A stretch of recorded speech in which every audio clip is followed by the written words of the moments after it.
Hi guys, Jen from Mind Her Business here. Just thought I'd show you how I developed the graphics for Mind Her Business. For all the articles, I create two. Let me go into one of these articles and show you. So you see there's a square picture here, but then I also design a longer narrow pin that makes Pinterest happy. So we're going to show you how to do both of those. So where I get most of my graphics would be Unsplash. I can spell when I try hard. So unsplash.com, and they have really, really great photos that are, lots of them have that slightly mysterious quality. They have a lot of flat lay stuff too that's useful if that's your thing. They have images about just about every topic, and they're all, like you can see, they're just gorgeous. So we're going to find an image for there. The article that we're working on is the newest blog post that I just wrote, and the title is Same Mission, Renewed Focus. So we kind of need to come up with some sort of image that, relates to focusing or newness. So let's just see what happens when we search for the word new and see if any of those kind of feel right for what we're trying to do here. What month is that? January. Okay. This is March 1st, so like that would have been cool if it was the March 1st on that calendar. Not so much one way, because there are many, many different ways to blog, and that's not what we're saying. This is cool, but I want something a little brighter, I think. So it's just a matter of, I'm just going to save this one. That's a maybe. It's really bad when everything's free because I don't have a tendency to hold back on downloading stuff. Ooh, a door might be good. That's a maybe. Looks like it's up here in Oregon where I am. Well, and so I'm not really feeling like super, super inspired by anything I'm seeing here. So we're going to search for the word focus and see if anything catches our eye there.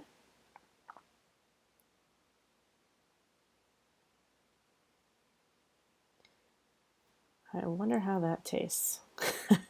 Wonder if that's that squid ink stuff. Oh, he's so cute, a puppy.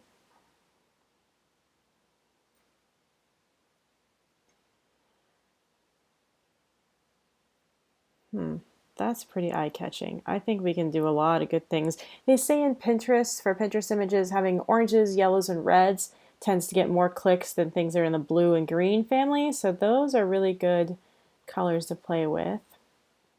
Another thing you can think of, I'm going to show you how I do this in Photoshop, but nothing I'm doing here is something that you can't replicate in Canva, or even you could probably almost do this in Paint. It just might be a little harder to make it crisp, but nothing here is Photoshop specific, so don't be afraid of the fact that I'm using Photoshop. Now, what I was saying about Pinterest is they just, I think today or yesterday or recently, came out with the fact that they're not showing super long pins anymore. Not that I use super long pins in what I do, but some people do. So just be aware to keep them, I think 1600 pixels long is the longest that they're letting you do nowadays. So what I'm going to do is just open some recent ones because I kind of have little templates, and so all I do is I just take my old ones and then change out the images from behind them. Where's the square version of what I just opened? Oh, I mean, not the square, the long bevel there. Okay. So I always start with my long format first, and then I move it to the square one and just kind of change the sizing and everything. So I'm just going to eliminate everything except my branding. Now, another thing I'm going to experiment with this time is, because on these old images that were the wrong size for Pinterest now, they're starting to cut them off at the bottom. Well, if my pin were too long for them, then my branding would get cut off on stuff, and I don't know that I want to have to worry about risking that. So I am going to try and just see if I like it with the image at the top. I might end up moving it back down, who knows, but just for the sake of this experiment, we're going to see how we feel with the branding right on the top there. So what I'm going to do is open up the picture that we just downloaded. which is in my downloads. There it is. And so I'm just going to drag that picture over here, and then I'm going to drag it into this file that I'm working with. And usually you have to shrink them quite a bit. So Control T in Photoshop brings up the sizing. But I'm sure like in Canva you can just grab the sides. Just as a shortcut, I usually see what happens if I make it half the size. That's pretty good. Let's see what it looks like if I make it 40% instead. I think I like that better, but I accidentally put that in between these two layers, so I'm going to drag that underneath my branding. Good. And I think I just want to back it down here. Good. So just getting the exact words, same mission, renewed focus. Okay. So we're going to just put that text above this layer, same mission.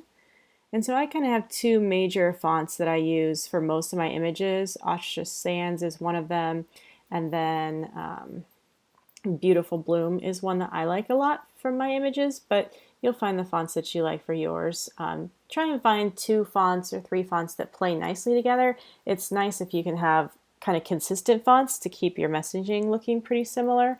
We're just going to make this bigger. I don't know how big we can go, bigger than that. So let's try 70.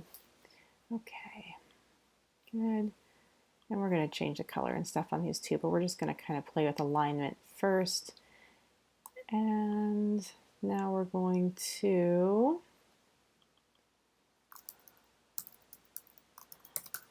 I just duplicated that layer of the text. You can always just start a new text layer too. And I'm actually not going to change the font size on that because I'm going to be changing the font. So I like my Ostrich Sans for the same mission, and I'm going to see what happens if we make the renewed focus a little bit more feminine with that more cursive font. I'm liking that. So we're just going to make it to be fairly comparable in size. Well, that worked out first try. It was almost the same. So the question is, do we keep it just white on this orangey red color? I think it might be fun to play around with like bringing in some yellow to make it even more eye-catching. So this tool just kind of creates shapes. If you couldn't do that, like if in Canva you could only do shapes, let me show you what I would do normally is I would kind of maybe make some weird kind of shape just to make it kind of abstract, and then I want to have yellow as the color. And so we're just going to dump that, use the paint and dump into this area that created the outline, which I'm not entirely certain that I love this or not. I'm not super in love with this. But anyway, so if you wanted to do something similar to this, but you didn't have that tool that you could make some abstract shapes, let me get rid of this layer and show you how that would work. Oops, I duplicated instead of erased. Okay, go in the trash can. You could make a rectangular shape that was bigger than it needed to be. And in Photoshop, I'm going to have to rasterize this shape, which changes it from being a shape into like that has boundaries into a shape that, well, is rasterized. We can explain that later. So how you could do this, I'm trying to think of what tools they would have in Canva. You could probably even just erase parts of it to keep that line. Whoops, it would probably help if your eraser was at full opacity. I usually run mine smaller to create abstract shapes. Might be a little harder for the long lines, but even having a more organic shape might be kind of fun. The other thing that you might do, let me go back a couple of steps here. You know, I wish Photoshop would let you like Control Z or Command Z a couple of times. Like in Adobe Illustrator, you can erase multiple times with keyboard tools, but in Photoshop, you can only do one layer, like one step backwards. Okay, so you can just create from scratch, you know, weird shapes by just erasing chunks of a rectangle that already exists.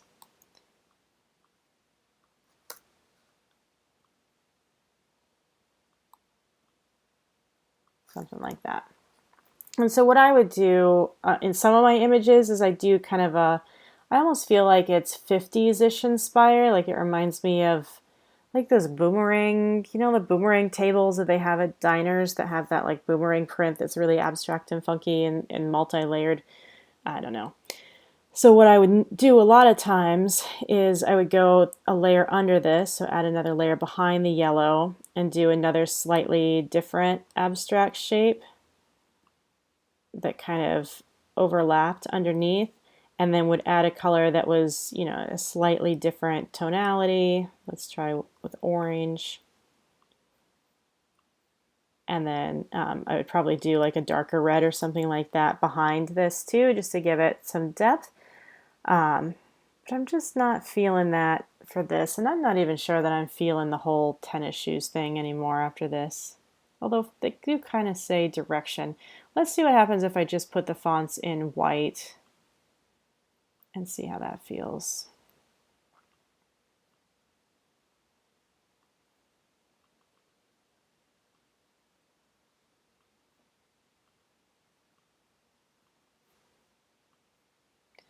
And maybe we could add, maybe we could add a black rectangle behind it that's really, really transparent. So let's drag that rectangle underneath the words. And we're going to center it a little bit better. And then we're going to drop the opacity.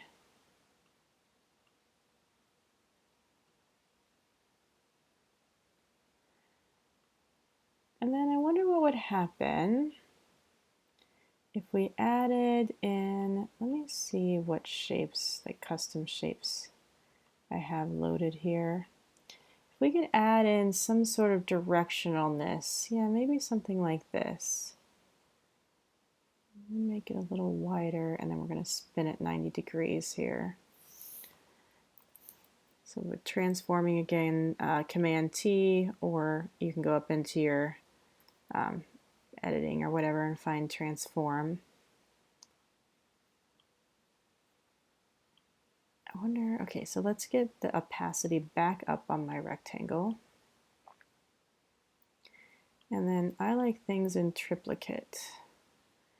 So I think I'm going to make more of this shape here, but I think I want it to be like thinner. Still directional enough? I think so. Okay, so we're going to duplicate that layer.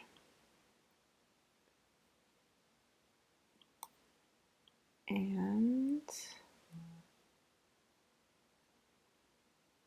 just popular tonight. Something like that. I think I'm going to take at least 2 of these. We're going to copy that. And we're going to see what happens if we just make it really directional here. And then these are going to need to move, the bottom 3 are going to need to move up a little bit more, I think. No, let's move those down and move everything else down. Have those more there. I'm going to move that rectangle and grab the words. Move this down a bit. And then we're just going to create more space up top here to balance.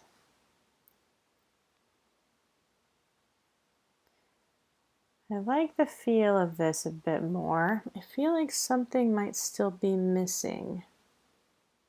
Wonder what would happen if I added some black triangularness to just really bring the focus down to those feet.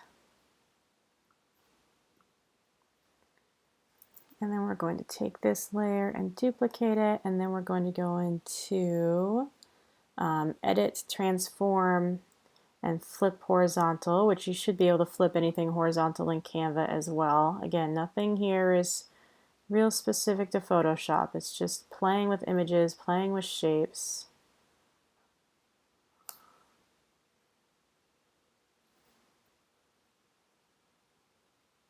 Yeah, I think I like that better too. And it almost, kind of imitates this line. What you want to kind of try and do when you're designing is to have things reference each other inside your images if you can. So there's all this red and black interaction, just like in the shoes, there's red and black interaction. There's lines that are coming in. You see how these feel almost like a V shape. There's like the center is missing.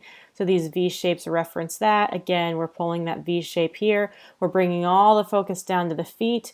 Feet go on a mission. This person's obviously going somewhere. The only other thing that we might try, and I'm just going to flip these around 90 degrees because then it would be like the mission's moving forward. So I'm going to grab those bottom three. Actually, I think I can probably just do this with all of them at the same time. So again, Command T to transform, or just go into your menu and grab a transform. No, that was silly of me. Cancel that. Grab the bottom three. There was a reason. There was a method for my madness. I just didn't trust my method. So grab the bottom two, three only. Good, yes, we like that. Gonna grab the top two, transform, flippity flippity. Okay. If, let me do this so I'm telling you right. If you hold the shift key in Photoshop as you're doing this, it'll keep you on like certain degree points. So you can get a 45 angle, a 90-degree angle. You can get flat. It'll settle into a 90 or 180 degrees easily. If you don't do that and you just try and rotate, it's really hard to get it exactly flat. So shift just pulls it right into flatness. So quick tip, that's a useful one. I like that a lot.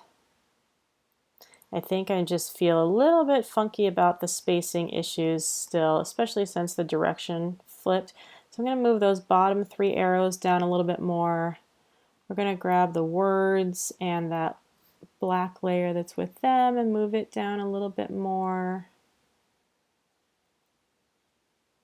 Yeah, something like that. Okay.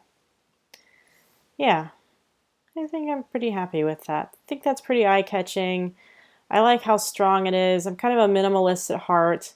And I think this speaks to minimalism, and yeah, I like that. All right, that's our image. So that's how I make the main image.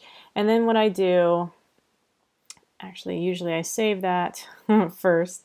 So what I do, just in case I decide to change it eventually, is I'm always going to save, and I just rename my file. This is my article. So Cochrane, and you think of it as my article, I can remember what it was called.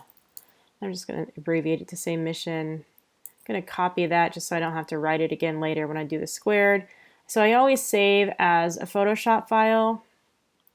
And then I will go into export save for web, which saves it as a compressed JPEG so that I can keep up loading speeds on my site. You can just save it as a regular JPEG too. I just like to do this because on the web, you don't need it to be super, super high quality. Like if it gets pixely when it's big, that's okay because nobody's making it big. It's not like I'm doing this for print.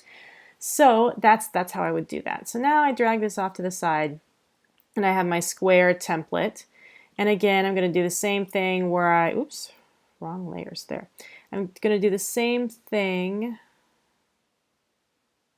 Okay, good. Where I eliminate everything that was in there from before, just leaving only the Mind Her Business. Now this one I'm not going to move the Mind Her Business to the top because this one I don't pin to Pinterest. This stays on the blog and I prefer the weight of that being at the bottom rather than kind of distracting at the top. So then I go over to my file that I just created and I just grab everything.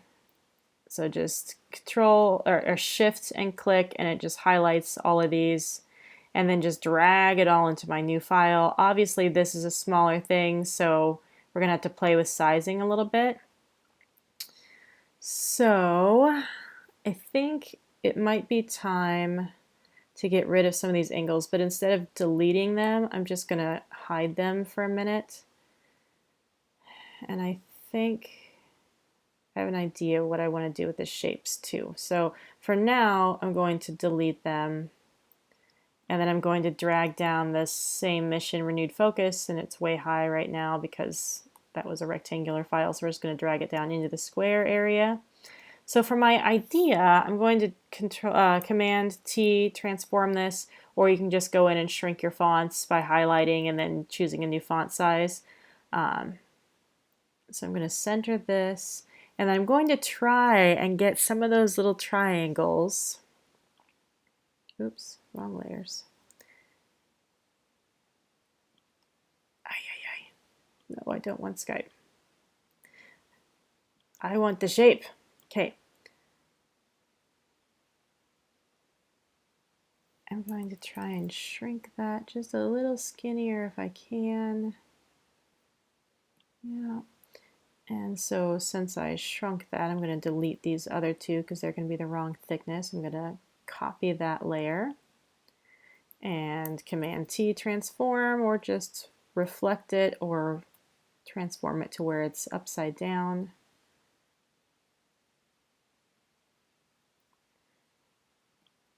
So I think I'm going to use those little arrows as a frame for this. Still think it might be a little bit big, so we're going to transform and make this a little bit smaller. And then what I might do, just to make it feel a little more framed yet, is add in a rectangle. Now this might be where I could play with a yellow. I don't always do these exactly the same between the two because the shapes say different things. They appear on different places on the website. So I just don't feel compelled to make it exactly. Maybe you want to make it exact in your, whew, that's a bright yellow. And I don't think, I mean, I'll make it orange if I make it less opaque, but maybe that's okay actually.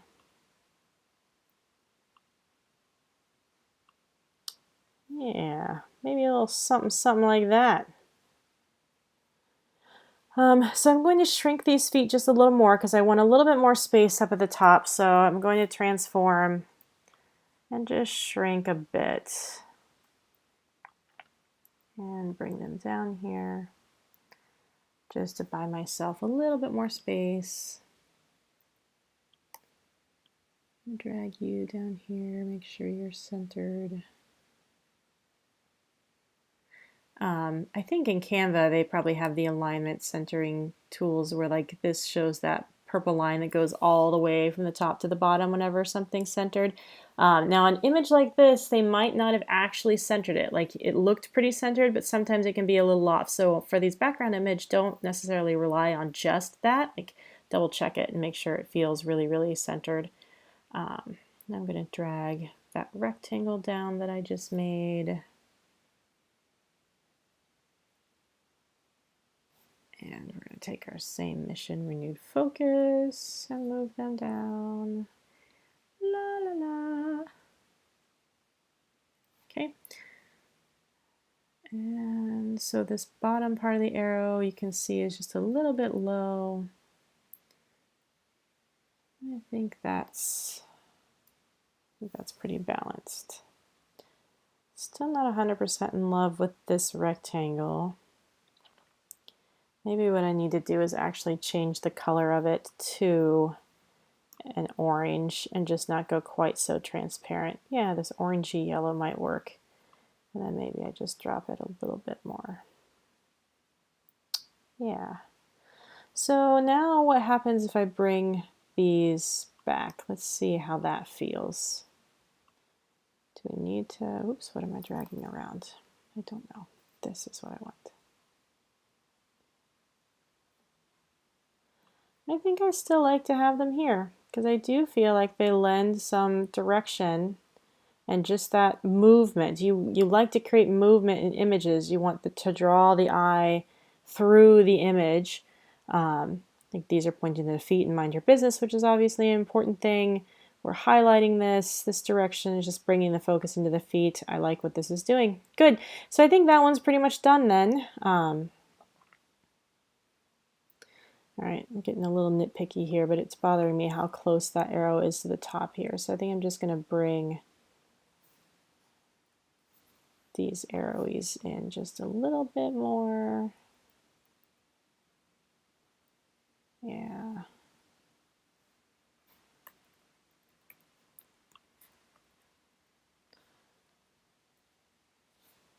I think I'm just going to drag all of that down just a hair more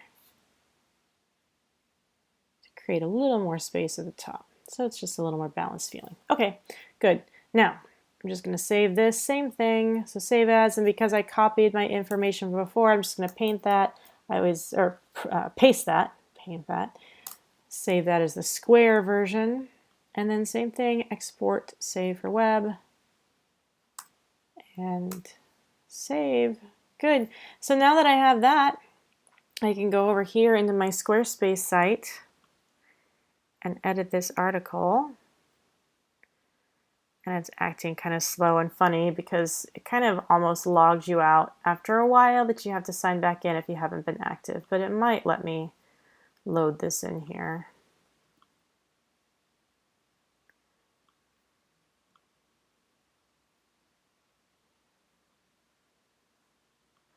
And voila, I have a pretty image in my Squarespace site. So that's that, guys. That's how I design images for Mind Your Business. There's just a lot of playing with it, just a lot of kind of intuition. I try and play a lot in that orange, yellow, red color family. Hot pinks are fun to play with too. And I try to avoid going with images that are in the blue or green tonalities unless I really need to make it feel calm. But a lot of the articles that I have in Mind Your Business are very action oriented anyway, so there's very action oriented colors. Definitely work well with what the topics of the articles tend to be. So if you have any questions, let me know. Just thought I'd kind of give you a behind the scenes of how we do the images. Thanks, guys.